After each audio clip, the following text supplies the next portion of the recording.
Hey friends, what's up? Heidi Mitro here with Strategies with Soul, and I have the coolest guest today. And truth be told, we've had a couple of other conversations, and I think it's fair to say that we could talk for about 12 hours. So we're going to be mindful of our time, but I want to introduce you to my next guest on Strategies with Soul, Christine Gyovai. I want to say this beautifully. She's the principal of Dialogue and Design Associates. And I first and foremost want you to tell our audience, what does that mean? You're the principal. Sure. I just love it. What does that mean? Great. Thanks so much, Heidi, for having me. It's a delight to be here. And I love that we're continuing this thread of conversation. So Dialogue and Design Associates is a business that I started 15 years ago. And we focus on helping communities envision their future and find tools and resources to make it happen. So we do community engagement, facilitation, design, architecture, some other design things, but really it's helping at that community scale. We do work with some individual clients, but largely it's that broader collective because we think it's more effective scale of work with folks. And you and I had the privilege of meeting. It's inside We Should All Be Millionaires, right? Mm-hmm, like that was sure the connection point. Mm-hmm. So which I look forward to finding more connection points because so many. I know, I love that. So you and I had a wonderful conversation about community development not that long ago. And can you tell me, why does that even matter? Like what about community development sparks you? Yeah, I love that. So there are so many ways that we can describe community development. And what does that look like? And for a lot of people, it just means, how do people feel like they belong in the place that they live? You know, how do they feel like, whether it's a place that maybe their people are from generations, or maybe it's a place that people have landed and just moved to. You know, there's a wonderful book, I believe it's by Wes Jackson, I could be incorrect on that, called Becoming Native to This Place. And what does it actually look like to cultivate intentionally a sense of belonging with place, you know, with yourself, with your neighbors, with the, you know, the townhouse you're in, or a rural lot, you know, the land, and with community. And so when we talk about community development, that doesn't necessarily mean a whole bunch of new houses going in a certain area in a town. Now that it could be, but it's that placemaking, and it's that intentional. And sometimes people use the term creative placemaking, and it really almost always is grounded in where people are. And that community development sometimes takes place at the social level more. You know, it's like folks getting to know each other and having conversations where they never have before. And sometimes it is that physical form of, what is the, you know, like New England, for example, what are all the old textile warehouses going to look like? What are the uses that are appropriate and don't displace other people who have been there for a long time through a community becoming too expensive, for example. I love the story of, before I loop into that story, community development really, I think, might be the ways in which we inhabit place, inhabit ourselves, and we consciously cultivate community to some degree. But people often feel like they aren't part of the process. So as practitioners or as community builders, how do we help create that space that's a safe space for people who look different, who often aren't engaged in a planning process? How do we create that space for them to engage, to know that their voice matters, that they belong, and that they can help contribute to what the future of their place looks like? So the story that I referenced is one that I love in Huntington, West Virginia, which is where I grew up and my husband grew up. There is a restaurant that has opened the second floor of their restaurant for every Thursday at noon. Folks can come and bring their lunch or get a lunch and just talk about what they want the future of Huntington to look like. Wow. And that's current day? At least pre-COVID. I know it did shift to an online format for a while, but this wasn't like 10 years ago. This is like... No, it's been years. It's been going on for years, for a long time. And because it's been going on for years, they've built a lot of trust. They've built a lot of relationships with each other, but they've also established the norm that it's okay to celebrate folks when they've been working on an initiative for a while. And when it's time for folks to move on, to say thank you for being here, celebrate that, and to create new space. And another thing that's, you know, West Virginia has so many beautiful examples of ways that are People are supporting community building. There is actually a community development hub called the West Virginia Community Development Hub, or the West Virginia Hub for short. We'll mention later a podcast that I had, again, the delight of having Heidi on, and I had their director of community engagement on the podcast a couple weeks ago, Amanda Workman Scott, who just was named one of the West Virginia 50 as being a leader in West Virginia. And the hub provides this really interesting role to communities throughout West Virginia. And it's a really beautiful model of community development, where they act as what's called a backbone organization or an anchor organization. If you think about our own backbones, it holds us up. And this backbone organization of the hub, they support communities by request only. So a community has to say to the hub, hey, we'd love a hand. Will you come help us out? So it's by, the hub only participates by invitation. That's really important, to not have external ideas parachuted on a community, which happens a lot, not often successfully. Right. And they will work with the community to identify with a team of folks that are truly representative of the community. What are the hopes? What are the ideas? What are the needs? What are the gaps? And then how can we find tools and resources to meet those needs and gaps? And they'll do coaching, they'll do community building, they'll tailor the approach based on what the community wants and needs. And when you look at community development efforts across the board, that's where it comes down to. It's the local leaders and local ideas. That's where the needle changes. That's where the needle moves. It's supporting the local ideas of local leaders. And that's how community building, community resilience, community development really can happen in a positive way. And it's fun, and it's hard, and it's challenging, and it's meaningful, and it takes time. I love that. And I think of the women who are going to be watching this episode, and I take that, what you're saying, and I think of community building even within, right? Like as a human, right? Yeah. You're sourcing from a local space, right? You're sourcing from that, like that inner development. And yes, you need support from the outside, but you really do the local micro. Like we talk about, you go from the inner and then the next layer and the next layer. And it does require collaboration. Mm-hmm.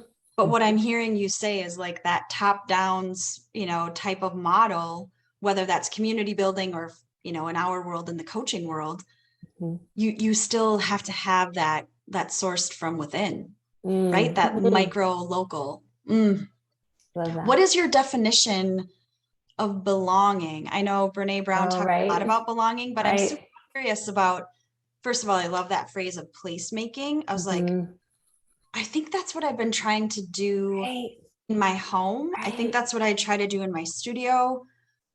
But I also recognize, and I think we can talk about this, correct me if I'm wrong, of like, this wasn't always our land. This was not, the land that I am on is not my own. This was stolen land, right? Like this is, it's very interesting when you're placemaking. How do we reconcile that some other people were violently displaced in order for me to placemake?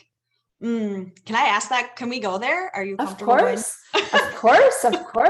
It's such a very good question. And then we'll come back to belonging, because I do want to know that. But how do we placemake, knowing the history of this particular country that we live in?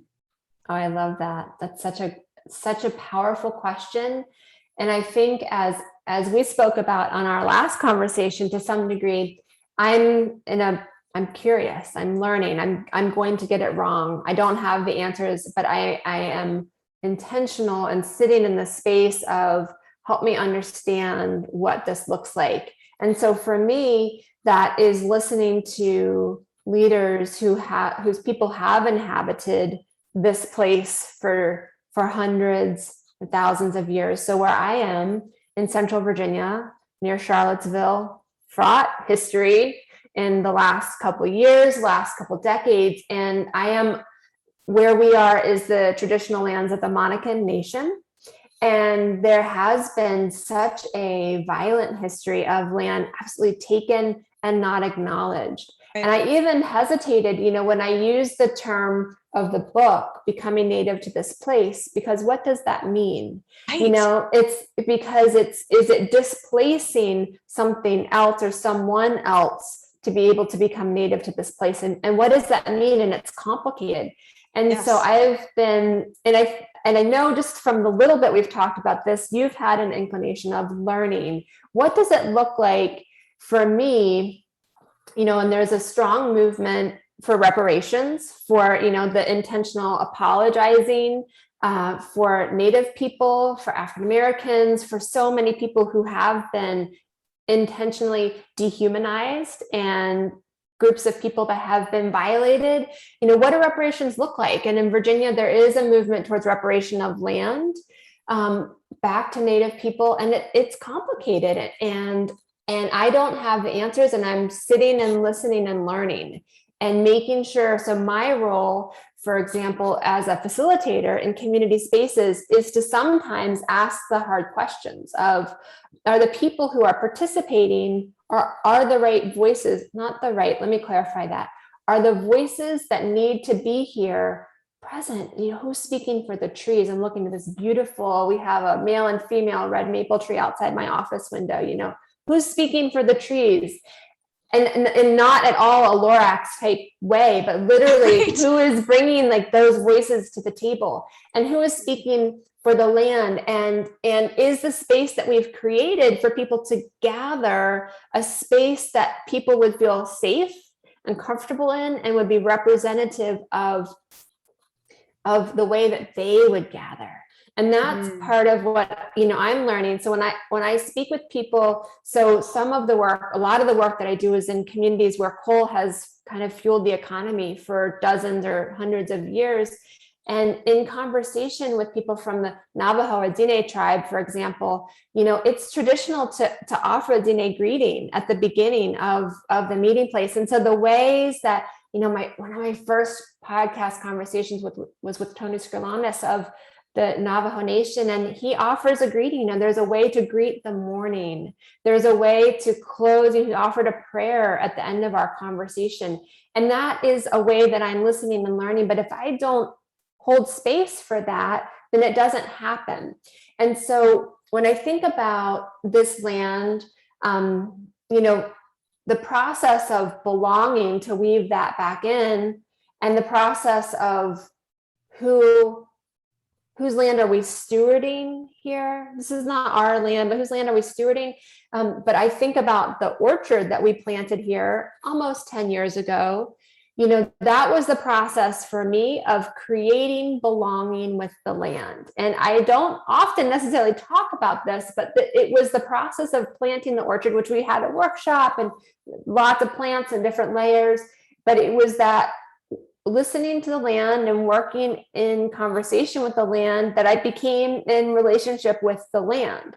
So does that mean it's at the exclusion of who stewarded this land first? I don't necessarily think so. Right. But what does it look like for with? And that was the process of belonging for me with the land. But then where does that come? You talk about aligning. Yep. If I first need to almost have a sense of belonging within myself, to be able to hold space for others to create a sense of belonging. And it's going to look different in different places. But I think the question is, do we have the voices in the room who need to be here? What does the space look like? Does there need to be another conversation that needs to take place? One of the first sovereign nations of Virginia conferences that I'm aware of took place last week, with many of the Native nations in Virginia being recognized and named and honored. And it was a sold out conference, and people are hungry to listen and learn, but we also need to know that people are going to be listening with ears that are open and judgment that is suspended, to be able to hear a truth that might not be something that we've heard before. And those, multiplicity of truths, they don't necessarily have to be what our knowledge is, because I know for me that what I'm learning is learning new things. And I need to be open to that newness. I've not heard the phrase multiplicity of truths. I haven't either. It's so good though. Like, it's so necessary. And within the equity work that I'm doing right now, we talk about the difference between a safe space and a brave space. And that safe space of being, yes, this is a safe space for you to belong, for you to be exactly who you are. And the brave space, I think allows for the multiplicity of truths, but it Mm. also allows me anyway, a space to, as you say, I'm going to mess it up. Mm-hmm. I'm going to come to the conversation with a lot of filters, and many of them may be unconscious. Mm-hmm. And I love this idea of who needs to be in the room. I think it's such a necessary question, and it's one of those precursor questions that you're not really thinking about. It's like, okay, we got to get this done, and we got to like make the development, and oftentimes development happens at the expense of so much. Yeah. And I think that when you have development, when it's internal and when it's coming from within, I don't know, now I have like 18 threads and I'm like, where should we go next? Right, sure. I think for me, the definition of belonging, this is what we have in our home. Mm. You get to be exactly who you already are, and there is place for you to evolve. Love that. That's our definition of belonging. Like you don't have to be anything other than who you are. Right. And there's room for you to learn and evolve. Mm-hmm. Because I don't know about you, but when I was a kid, I just assumed that adults knew what was going on.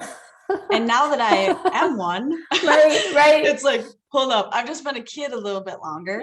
Yeah.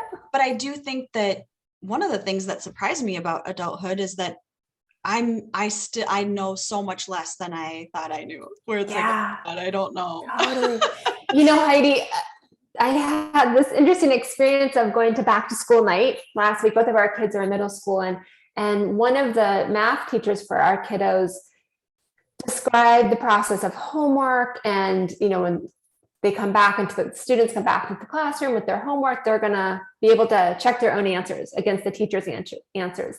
And the teacher said, and if they don't get it right, well, there's a couple options. For one, I could have gotten it wrong. I could have the answer wrong. Two, they got it wrong. And there's an opportunity for learning, but it was so refreshing to hear. Now, shout out to the teachers who have worked so hard in these recent years. Like, big shout out to the teachers.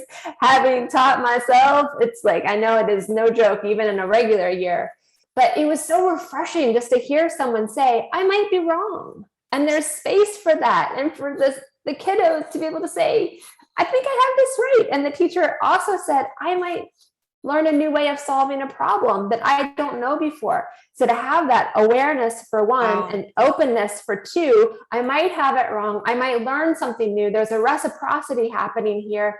And the teacher's manner was joyful and was open. And I was like, I want to go learn with that teacher. It was so refreshing in so many ways. Yeah. And I think that when you come from that place of, part of it's humility, I think. Mm-hmm. Part of it is just like one of our core family values is curiosity. I know you and I have talked about that it leaves space for you to go, I might be wrong. Mm-hmm. There are some things I really hope I am wrong about. But it's also, I think that reciprocity is such a big deal. Mm-hmm. I haven't thought about that word in terms of relationship in a while, but I love that you brought that forward. So how did you decide you were going to do community stuff? Like, what brought you to being the principal of your own design firm? Like, what that journey like? Oh, yes. So many things. So I grew up in a family, let me rephrase this. When I was 19, I was living in Northern California, and I had the opportunity to take a mediation training. And I was like, oh, there's a whole field called mediation and conflict resolution. I was taking a lot of other really neat classes too. But I was like, there's some real value in that skill set. And I love my family very, very, very much, but there was also some opportunities for growth around conflict resolution. So that kind of opened my eyes up, but I really thought I wanted to go into environmental studies. So my undergrad's in environmental studies, I did some teaching and taught environmental ed and regular teaching. And I was like, that's not quite it. I worked with an architecture firm. I was like, that's neat, but that's not quite it. And I found the field of environmental conflict resolution. And I literally had this ding, ding, ding moment of like the light up. I was like, there it is. It's like when I met my husband, I was like, there it is. And it was very clear, web search, the internet was like New. new. I'm with you. I know. I didn't have my first email address until I was a freshman in college. I know, right? It was like the green and like the black screen, I'm like, look at this field. I was like, there it is, where it's both and instead of either or. And that it opened my eyes up. And so I ended up finding a certificate program. Certificates are great. Sometimes they're helpful, sometimes not, but a great program through Humboldt State in mediation and environment and public policy focused mediation. So I took this in-depth learning and training and learning about how to use a transformational approach to conflict resolution, where people are moving beyond what they think they want. There's this Bush and Folger wrote this great book called The Promise of Mediation. So people think they want this, but then there's the opportunity for this, which we can't even envision transforming. And it just blew my mind. And I went to a conference in Arizona, this is 20 years ago now. And I met. Isn't that weird that we can say that? And I know it is. And it was in person, and it was 20 years ago plus. No, it's 20 years ago. And I met my mentors, Tanya and Frank Dukes and Tanya Banco-Cobb. And they were doing community-based planning, engagement, facilitation, meaning listening to the community first, taking the community's lead, listening to community members, of acknowledging them, of having voice and wisdom, and they are the best ones to decide what they want, which is fairly different from a lot of the other folks in this field of environmental conflict resolution, top-down, policy-based. There's space for that, and there is a need sometimes for a top-down approach when it's the right situation, not often. And I realized that Tanya and Frank were the folks I wanted to work with. And so I moved to Virginia to be able to learn from them. And I went to the University of Virginia to get a planning grad degree to be able to work with Tanya and Frank at the Institute for Engagement and Negotiation. And so I started my firm to be able to actually consult with them on some long-term projects that were complicated around polluted site reuse and environmental justice. And I had built a lot of relationships with community members that I didn't want to let go of because we weren't done with the work. And so I started my firm in 2005, so it's actually 16 years old now, to be able to continue working, and worked on a lot of long-term projects with them. And I am so grateful to still call them, my mentors and my colleagues. They're still here in town doing great work. And I've learned so much from them, and it's informed my whole approach to how that happens. And so, and allowed me to expand and deepen, and it's wonderful when we get to see each other. I get to go to Frank's birthday party next weekend, which I'm excited about. So, but we get to know each other's families, and it becomes this, it's like the work when it's long and it's deep, it's truly both in the field of placemaking or conflict resolution or community development. It's the relationships that lead. And that's what I found. It takes time to build relationships and to build trust. And that is key to creating change that is transformative, regenerative. I mean, I don't even really use the term sustainable necessarily, but it takes time to build those relationships and trust. And that's what's key. And it's also, to go back to your work too, it's being willing to listen and to like, well, I'm in Arizona and those are the people in Virginia. Okay, here we go. And so, and then to also be willing to work hard. Yes. And what does that look like? But those grad school years of working and engaging and learning, and it's full on, and it still is full on. But I also I love what I do, and I love connecting with community members so much. And I love when they realize that something is possible through seeing a spark from somebody else, from learning from somebody else. And when you see their eyes light up, they're like, wait a minute, I could do this too in my community. There's nothing like it. It's just it's like a birth. It's so beautiful in so many ways. And I think there's something about, at least the women that I coach inside of my group program, very high achieving, very bright, they can do it all, and oftentimes do. Right. And one of the things that they're really surprised to learn is that when you are in community, it's even better. Totally. And there's something of a pressure release that happens when you're in community because you see what is possible. And when you're talking about like, you can't even envision it, and then you have that transformation thing. I think that one of my all-time favorite words, it's actually my word of 2021, is communion. And when women are in communion and leading and transformation happens, it really is that reminder of we're not supposed to do the work alone. Like communities are designed to serve a multitude of people. Community designed to serve the multitudes of people. And I want to speak to this because I know you and we talked about this before we started recording, but I'm curious about women in leadership positions, women in community building, because I get a front row seat every day to women leading. And I recognize that that's not the norm. But for community building, what's the role of the women that you're working with? That's such a great question, Heidi. And I think it looks different in every place. Yes. And I love so much the story. And I think stories often lead. Stories are how we learn. Stories are a lot of the ways that I've seen community leaders who often are women learn from each other. So I worked for a long time, about 10 years in Southwest Virginia on an effort called the Clinch River Valley Initiative with Frank Dukes, who I mentioned earlier. Still work with folks in Southwest Virginia a lot. And the Clinch River is one of the most biodiverse rivers in the world. It's just gorgeous. People love it. People are baptized in it. It has these freshwater mussels with names like just wild names. And just, it's a truly a gem of a place. Not a lot of people know about it, but they are learning about it. So a group of people got together who had not worked together before. We had our first meeting was called Building Local Economies in Southwest Virginia, all local leaders, local ideas.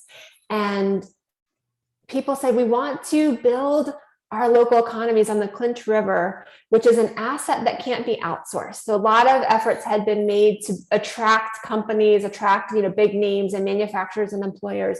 And sometimes those efforts yielded results, but sometimes at the 11th hour, a company would locate somewhere else or would, leave after a few years.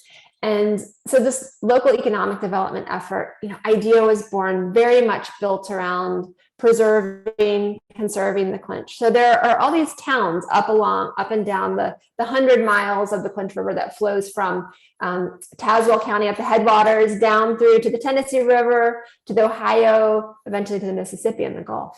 And there are these little beautiful towns that are now known as the hometowns of the Clinch. And a lot of these communities have had the opportunity to learn from each other through this effort, through the Clinch River Valley Initiative. And one of those communities is the town of Dungannon in Southwest Virginia, a small town, less than 1,000 people. And Mayor Horn, Deborah Horn, is the mayor there. And I love her dearly. And a lot of these folks, you get to know them well and their story. And I know that she's battled a really aggressive form of breast cancer and she's at the end of her treatment now. And I know, I tell her I love her and she tells me she loves me. And she's one of my podcast guests and her story is beautiful.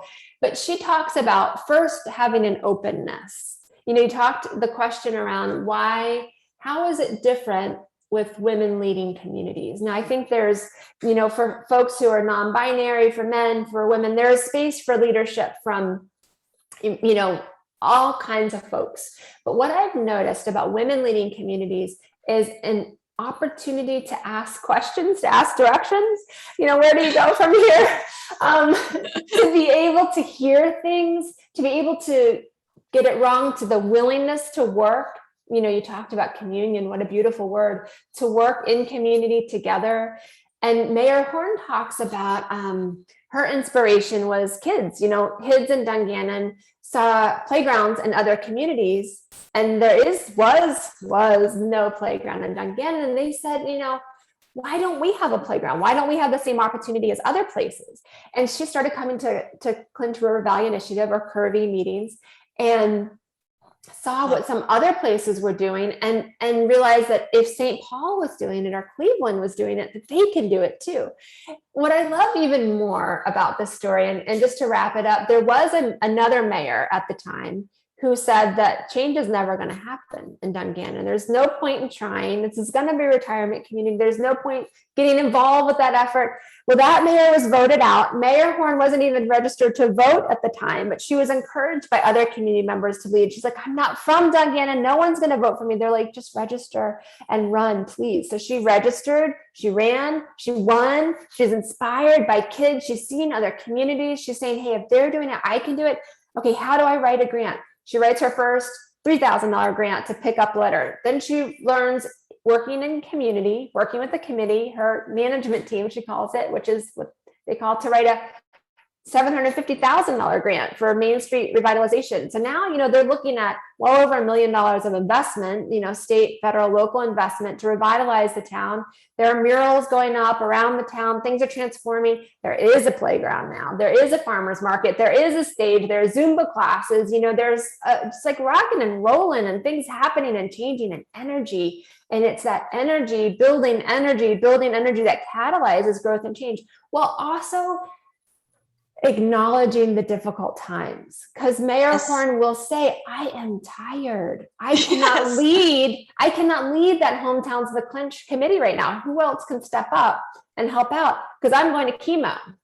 So it's that willingness to act together. It's that willingness to rest, which often we don't do. I mean, I'm of course very guilty of that as well. It's that willingness to be curious. It's that willingness to say, will you show me and help me learn? It's the willingness to get it wrong. And then to that change, sparking other change. So now I see, Mayor Chumley in Cleveland, who's never created a PowerPoint before, has now created a PowerPoint and is telling about the stories of Cleveland, and it sparks out from there. And then, to the regional level, and other folks learn about what happens, and it grows. And it takes the telling of stories, though, often, I think, for folks to know that change is possible. And sometimes to just say, wow, what's happening in our community, similar to our conversation, recently, Heidi, to say what's happening in our community is not the full story. Right. How do we work to change the story and to learn together to be able to create change? But we don't even know what that's going to look like quite yet. How is that going to take time, and to do it in partnership? And I think that there's a difference between power and being power filled. Like, I tend to think of, like, the women that I work with are power filled. They are powerful women. But if you give them the power in a situation, it's like hot potato. Nobody wants that. They don't want to be perceived as like top down authority, that type of thing. Right. But when you give them a space to go, let's see what happens. Yeah. You don't have to know the entire thing. But I love this idea of, I've never done that before, but I can learn. That is like, I think I say that 8 times a day. Like, I don't know, never done that. Right. But I can figure that out. Yeah. Especially with Google. Most of the beginnings of the businesses that I've started have all started at 3 a.m. with Google. Like, that's it. How do we do that? Yeah. Right. How do you do this? Yeah. There's no reason that you can't get it done. But I also think that there is this idea of, well, then I'm going to have to do it all. And if I don't do it, it won't get done. That is a common thread through the women that I work with, is if I don't do it, it won't get done. Working in communion, working with other power-filled humans, it's amazing how much more can get done. Yeah, absolutely. That you didn't even know. Mm-hmm. Yeah, there's something really power-filled about not knowing. Mm-hmm. And being willing to figure it out. Mm-hmm. I think showing up is most of it. I agree, showing up and then listening. And what's been so fascinating for me in this last few years, I talked about the power of rest a little bit. That's like, a nap in the middle of the day, which I don't actually really nap in the middle of the day, but I do love to go to bed early, and I love to get up early until I'm listening to, it's the light. It's not light out yet. I'm going to stay in bed just a little bit later. but also listening to, one of our kiddos had a class thing with friends in town the other day, and, dropped him off, and I hung out and I had a couple conversations, and I was like, I'm done. I got to get out of here. I don't want to have any more conversations with people. I need to head home. We need to come back and get them later. And so it's that listening where I think it's taken me a good 4 decades, I'm 43, to be able to say, I think a couple years ago, I probably would have just powered through and had more conversations, and then felt a little, what does that feeling look like? And so how does that internal listening happen first? Yes, always. Yeah. And it's hard to do sometimes, I think, with all the external shoulds. So, that relates, and it doesn't relate to women in leadership and community. Of course it relates, but that's also a process that's, in my experience, a little bit more internal. Yes. And I think that the health of the collective is only as healthy as the member. And yeah, so well said. I mean, even in our community, we have this, my husband and I have started what's called the Keystone Collective, and our core values are action, rest, contribution, and health. Mm-hmm. And which one do you need this week? Which one do you need this day? And it helped us to have that sustainability of like, I just can't today. It doesn't mean you can't for the rest of your life, but maybe this week it's about action. Maybe next week it's about, how is your health? What are you eating? Oh, I paused here a little bit. What type of support do you need? And it's very refreshing to be in community with people where health and rest are core values. Straight out the gate. It's very, I think we're all like, have a little bit of group PTSD, right? Where it's like meeting PTSD, or you're like, oh God, this is a 7-hour meeting, or an organizing. I think that's real. I think people come into the collective going, oh, it's so human. Oh, it caters to the humanity of us as individuals. And I think that leads to sustainability. Yeah, absolutely. And goes into how we listen to process. What came to mind, a group that I really love working with came to me and asked if I wanted to potentially help out with an online summit they were designing that was going to be 4 days. And I was like, thank you for the ask, but no, thank you. I don't want to spend 4 days of my life online. How can we do this different? How can we do this in another way? And it's that listening, creating space and listening, and boundaries create a lot of space, paradoxically. I mean, that is one of the tenets of Lead from Within, is your boundaries, your values, your purpose, and your boundaries. And when you go 3 for 3, you have spaciousness, but that also means you're going to say no to some good stuff. Yeah. It's easy when you're choosing between, I want to do that and I don't want to do that, versus my calendar is really nice and full of all things I want to do. And then someone else says, hey, want to do this? And even if you want to do it, it matters for you to be able to have some boundaries around your time, energy, and resources. I think for a lot of women, especially in the personal development space, the law of attraction and all that kind of stuff, it's like they think that they have to source everything and there will always be more.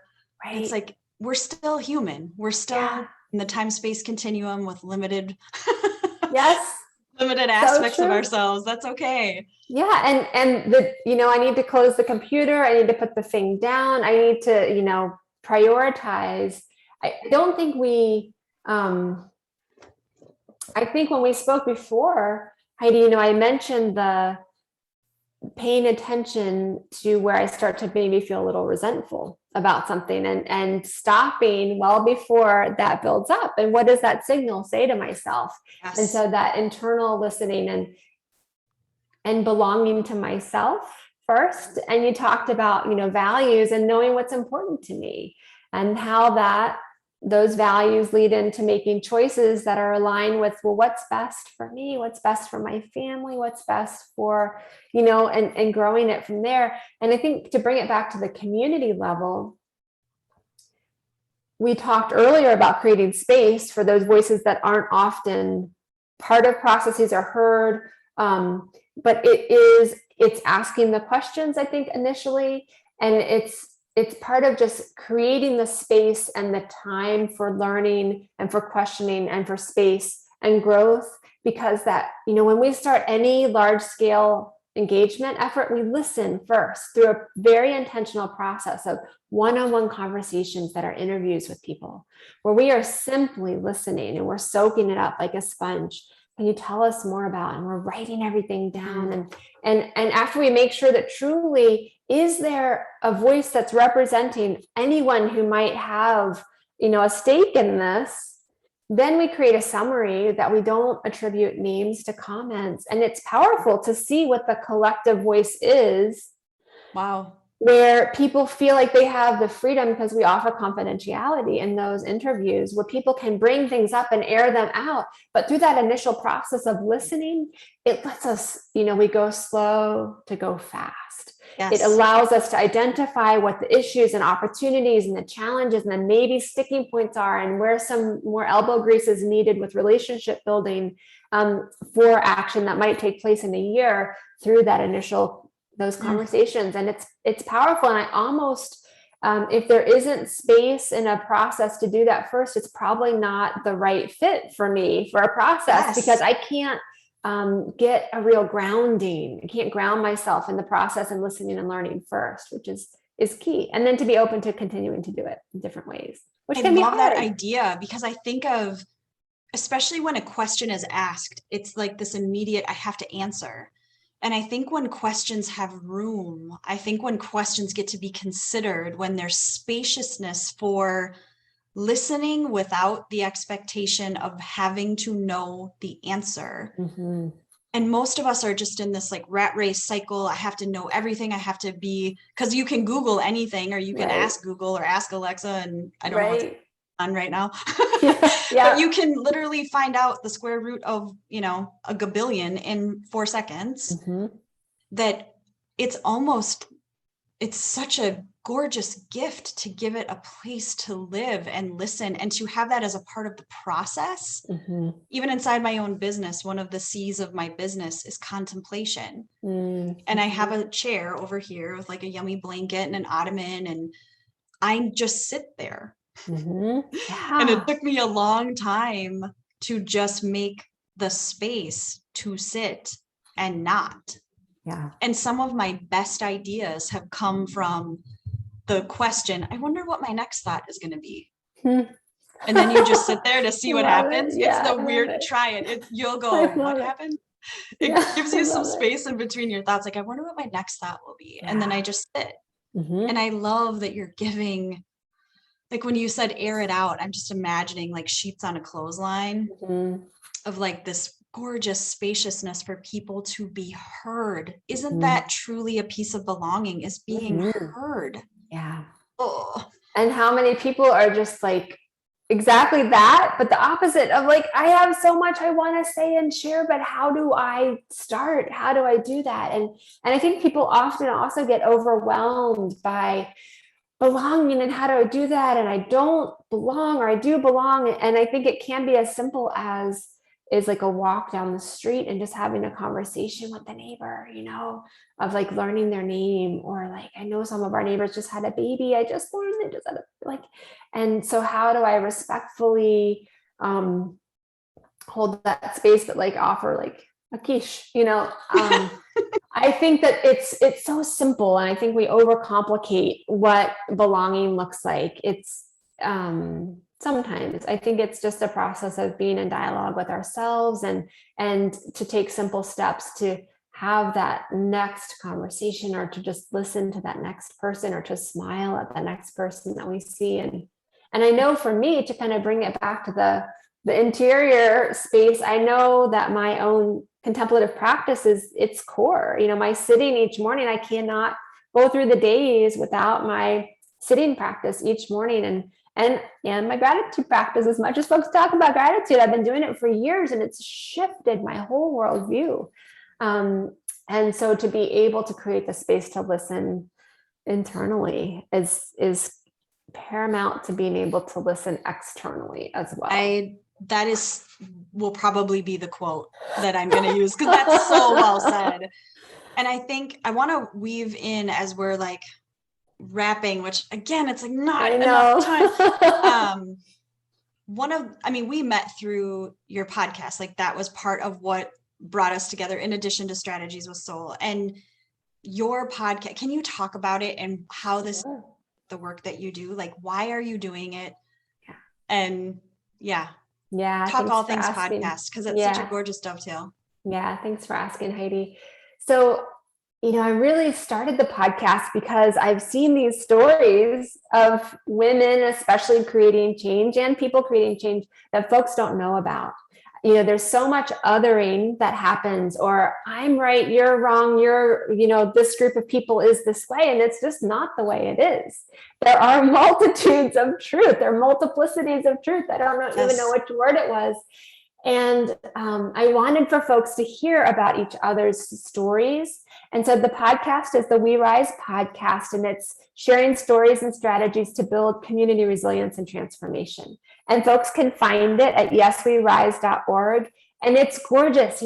I have learned so much, and I'm honored with these beautiful conversations and hearing stories where people have created change from very humble roots, or very elegant roots, and all kinds of different walks of life. And it inspires me. And it's so fun for me to hear, I've heard these different threads and stories of, someone who was at a meeting with somebody else, and they're like, well, actually, so-and-so said on the podcast that, we're, for example, this is in Southwest Virginia, where a dear friend and colleague said that someone else in the room said, well, we are not truly transforming the community until there is equity for all communities, until all community members in Southwest Virginia have the chance to really build communities and build new economies, until equity is really at the table, then our work is not done. And it was such this moment of like, okay, I don't know where the podcast goes all the time, but when those stories boomerang back to me, it's really powerful to hear how stories can create change. And I didn't even know that person was listening. So, and of course, there are so many stories like that of how it boomerangs out and comes back. And so that is, it's just a delight, and it brings me joy. And it's the sharing stories, but it's also inspiring action, because a lot of us have the capacity for action that can be simple and small, or big and grandiose, but we can learn about it together. And it's also sharing the joy and the hard work of doing it collectively and building collective resilience, because resilience for me is where it's at the community level, the environmental level, social level, even the economic level. How do we do it, and how do we do it together? So it is part of, it's produced by Dialogue and Design, and our team, Podcasting for Creatives, with my yoga teachers, Drishti Beats, have, it's music by them, which just brings me even more joy. And it is a collective effort. So it's really fun. And that type of collaboration with people who are living their purpose and doing the work that we call it, like that intersection between your humanity and your divinity, right? Like there's something about having that sacredness, right? Mm-hmm. But I also think what you're speaking to, like the way that I envision it is, so many women that I work with have big ideas, and some of them have small ideas that will create big change. And if you are not in a place where you've got your boundaries, or you're anchored in your values, it's hard to make change. Like if you're so busy serving everyone else. Right. So to me, when women have that platform of self-love and self-reverence, they can access their leadership in a different way and collaborate with other women doing the same thing. Like ripples and ripples and ripples of effects happen. Like it's why it's imperative that women know who they are and live it on purpose, because you have ideas. Yeah. And your podcast is full of people that are doing that. It's so fun. It's really interesting too, the ideas. I think about Elizabeth Gilbert's book, Big Magic, about the ideas landing, and that this idea for We Rise, like it's been around for a couple of years, keeps me up at night. I see the different things. And I finally said, okay, universe, I hear you, and I'm creating it, and then the book to follow, and it's, it's being willing to make the time and space for it. Yeah.